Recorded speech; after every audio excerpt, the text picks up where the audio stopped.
Hello, everyone. I'm happy to welcome you to a special Week in Review episode because, as I promised last week, I have Harry Roberts with me. He's been to ETHDenver and he had a lot of talks, met a lot of nice people there. So he's going to give us all the updates. Thank you for joining us, Harry. It's happy to be here today. Thanks, Minya. Okay, so I'm going to start with a couple of small updates from this week, and then we can jump on to this Denver topic. So, in case you haven't watched our roadmap event on Tuesday, I was joined by the director at the Oasis Foundation, Jorne Kos, and Tadej Janeš, director of engineering. And we did a deep dive into our roadmap for 2024. It was a really nice episode, so I urge you all to watch it. You can find it on our YouTube channel because we explored the technologies, the future possibilities of further integration with Ethereum. So it was a really nice event. Also, we have launched a new lesson on the Academy, part of the Blockchain Advanced course, where we explore different confidential computing environments because we are looking into the possibilities of adding further confidential computing environments using them. So it's a lesson about the functionalities of Intel SGX, TDX, NVIDIA TEs, Amazon Nitro enclaves. Yeah, it's a really nice lesson, and you can find it on the community garden, Oasis Rose garden in the Academy section. And next week, we have not one, but two events.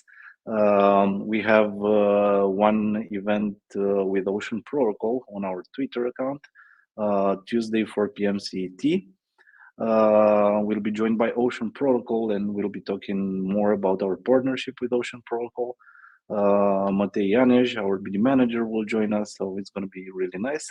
And on Thursday, again at 4 p.m. CET, you get to meet Harry Roberts and find out more about what makes him tick in the next episode of our Meet the Team series.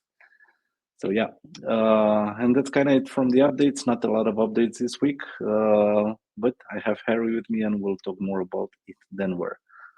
So once again, welcome, Harry. Yep. So yeah, ETHDenver.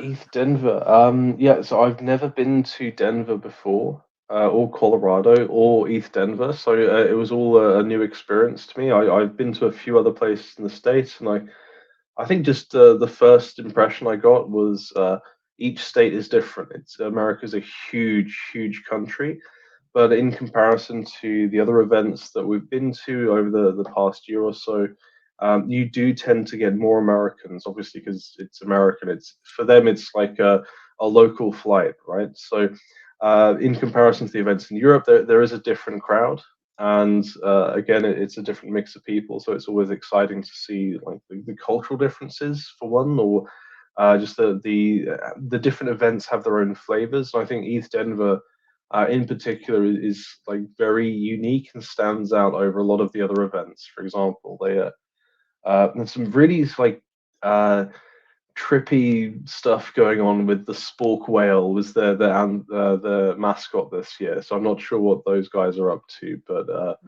yeah, I it's wanted quite to ask interesting. about that. I wanted to ask about that because I saw it and I didn't understand what the whole theme was. Yeah, so I've got my ETHDenver spork whale badge here, and I got the sticker on it. But yeah, that was very eclectic and surprising. But yeah. Were there a lot of projects there? So yeah. There was roughly it was split into sort of two different segments. So in the week before the main event, you had the BUIDL-a-thon. So that is I think that a few hundred different, or no, so possibly 1,000 different developers that were autonomously formed into teams by themselves across a handful of different sort of categories. And I can't remember, I'm not sure how many teams finally did submit projects to that, but yeah, it was a big event. So the event was taking place in one of the arenas they use for like large national shows. So this was on a very, very large scale. So I think the tens of thousands of people over the course of like the main event, and of course the event prior to that, there was all the technical people, all the teams that were coming together to find out what can we build, um, what are the interesting things that we can do, what's like right at the edge of like blockchain, Ethereum, DeFi, and of course on the Oasis side, also privacy and confidential EVM. So we did end up getting a couple of sort of winning projects that I'm sure they're going to be finalized and details will come out in the next week or so. We're just waiting for ETHDenver to announce and for all of that stuff to happen, right? Yeah, I'm excited. I don't know any details about those, so. But it sounds like a huge event, way bigger than what we've attended so far in Europe. Yeah, yeah. I don't know. I think in terms of size, DevConnect in Istanbul was also very, very big. But that's not only the like the Middle East. So for Istanbul, that was 7 hours to sort of India and the UAE, Dubai, but also 5 hours to from most of Western Europe. So that was very, very big, but I think the ETHDenver is definitely an equivalent of that. But see, I didn't join DevConnect either, so Ah, okay. I can't compare skills. But anyway, so at the main event we had a booth there, so we had T-shirts and stickers and talked to a lot of people, and not just people coming up to the booth. And it is interesting to see like the different booths. Like some people are continuously packed, and we always seem to have like a line of people that wanted to ask questions and figure out what the use case is, or just getting see someone face to face and sort of establish I'm here, I'm in reality, and I'm at your booth and we should talk, rather than being a sort of awkward online conversation, that kind of thing. I But yeah, understand. it was interesting, and also to go around the different booths as well. Yeah, it was very big, very intense, very conferencey. So I managed a handful of like small bursts before. It's like the back rooms, but everything's like loud and overwhelming almost, right? I get it. I know how it is at conferences. I do miss them. I'm sorry I didn't join you in Denver. I get FOMO now that you tell me more about it. Yeah. We didn't get to speak after your return, so yeah, this is all new to me as well. But yeah, I saw that privacy was an important topic in Denver, and I'm saying this because I did receive a couple of newsletters from conferences organizers and projects I'm subscribed to, and people talked a lot about Oasis and what we're offering. So Yeah, I yeah. get, So I did a couple of talks there, just trying to get the word out about confidential EVM. So I think the gist of it and how I've tried to distill this concept is you do have transparent EVM, you do have like ZK EVM, and you do have the new modality of confidential EVM. So it's not just Oasis, it's there are a couple of other people in the space like Secret Network and Fowler, who I'll talk more about that in a bit. Um, and I think just getting people used to a different way of thinking. So as a different way that they can solve problems. If you're not aware that you can solve problems in this way, then you'll solve problems in a different way. And I think it's one of the big struggles is to sort of educate people and say this is legitimate, it's novel, it's good technology, it's got very, very sound sort of fundamentals, but also we need to look at the different applications. So I was trying to look back at like the early days of Ethereum, where you have a lot of people who are excited about it, and they're sort of still trying to find out the use cases and find good applications, find, like dApps. The dApp concept didn't exist, and then at some point someone coined, oh, this is a dApp, it's a distributed app, right?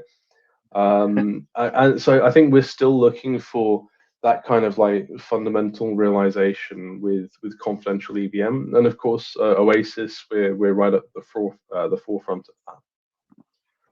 I agree, and I think Harry, you are basically the perfect person to spread the word and explain use cases about privacy and our confidential EVM.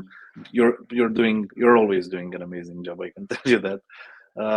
And this is from my perspective of a user, of a Web3 user who's not on the same level as you, who doesn't understand things. You do a great job in explaining these concepts I and use Yeah, cases I'm to. happy that you said that. It's taken a while to try, to try and distill things down, and I keep getting better at that. So So yeah, I'm very curious about the event with Secret Network and Follow. I yeah, wasn't able to watch it online. yeah, I sure. only So got to see so a. we Yeah, we booked a venue for. It's very difficult to get all of the people who are working on this stuff together in the same place at the same time. So if you do have a conference, it's the best place to get basically everyone who, like, we had Secret Network, we had Fowler, we had Automata, a couple of other companies who I've since forgotten. Like the Dfinity, for example, they weren't there, but they had a booth very close to us. So in terms of, I think one of the questions that was raised was, like, privacy is a human right. So fundamentally, you have a right to privacy, and I will speak more about that next week when I talk more about that. But yeah, but there is the public perception problem of, like, generally, as if we're trying to be cooperative, if we're trying to um, come together and sure, we all are competing with each other, but I think the tone of it really was that this is more collaborative. We're all doing the same thing in the same space with generally the same technology, and if anything, we're the people who are experts in this domain. So if you collaborate and if you talk to people who are also experts in this domain, you get to the very forefront of what is possible with with the technology. So what are the sort of problems that we have in common?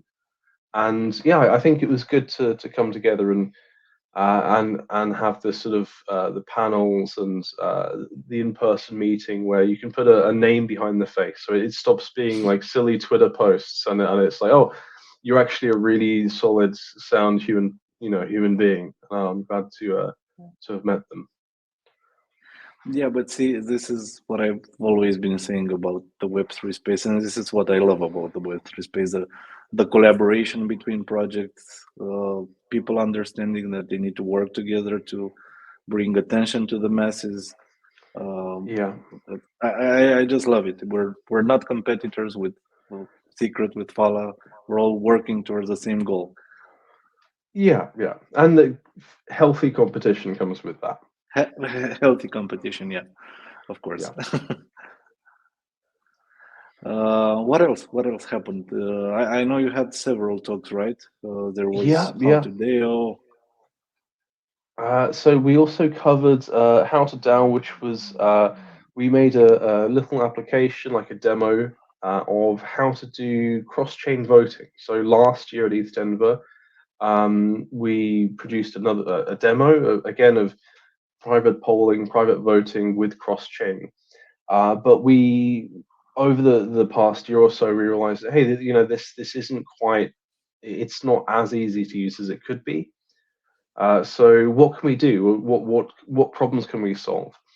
And one of the questions that come up is, well, what if I want like ad hoc polls so anybody can create a poll about anything for any DAO on any chain, and so that you don't have to go and install a plugin for a specific DAO, which means you don't have to go and write, one plugin for every type of DAO that exists, and then have this complicated process where the DAO votes to enable the private voting plugin. We said, well, let's just let people create that, right?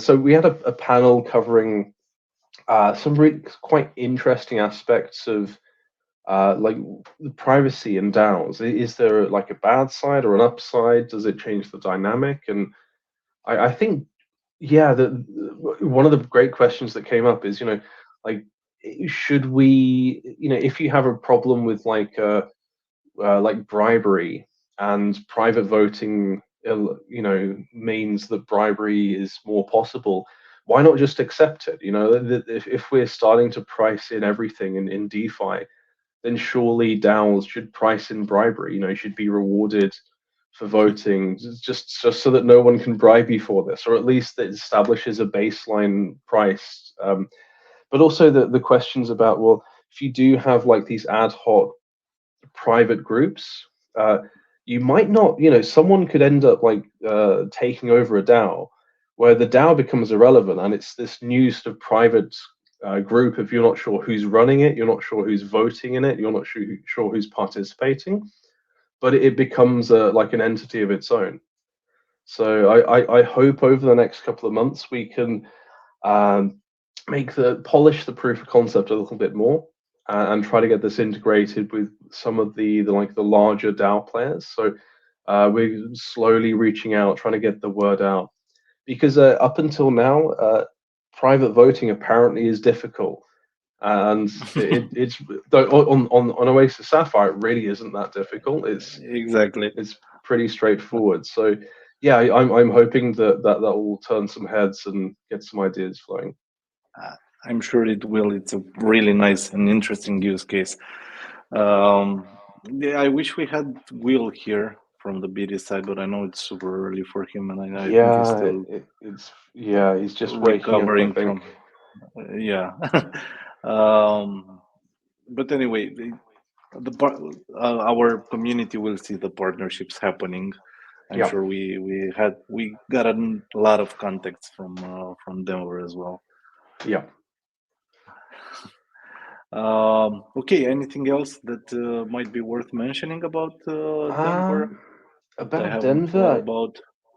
Well, I think I've only just gotten over the jet lag and the slight cultural shift from Britain to America and back. And yeah, I've got a solid month and a half of work until our next, well, a month almost, until the next event. So yeah, I've got to get back to work and let all of this sink in, and again follow up with I think like we're on track for everything I've experienced. We're doing the right kind of thing. We're talking to the right kind of people. We're taking the right approach, and we just need that sort of confirmation every now and then. So that's one of the big things I got from Denver is that we're on track. I agree. We need confirmation to to let us know we're doing the right things, and I mean I know we are. And yeah, we're gonna be in Amsterdam at ETHDenver in April. Yep. Which thankfully that's only an hour away from me. Yeah, it's close to Romania as well. I don't know. It's like a 2-hour flight, 2.5 hours flight. But in ETHDenver we're gonna have a lot of swag. Are we? A lot of nice swag. Have you got something lined up that I don't know about yet? Maybe. Possibly. Okay. Well, yeah. Thanks once again for joining, Harry. Yep. I know you're very busy, so really thanks for taking the time to do this. The rest we're gonna see each other. Thank you. And as for our community, we're gonna see each other next week for the next week in review. And no spoilers, but we are preparing a different format for the weekend review, so we'll see what we can do to make this more interactive and fun for everyone to watch. We'll bring you updates soon. But yeah, Thank you, Harry. Thank you, everyone, Thank for you. watching this. We'll see each other next Friday.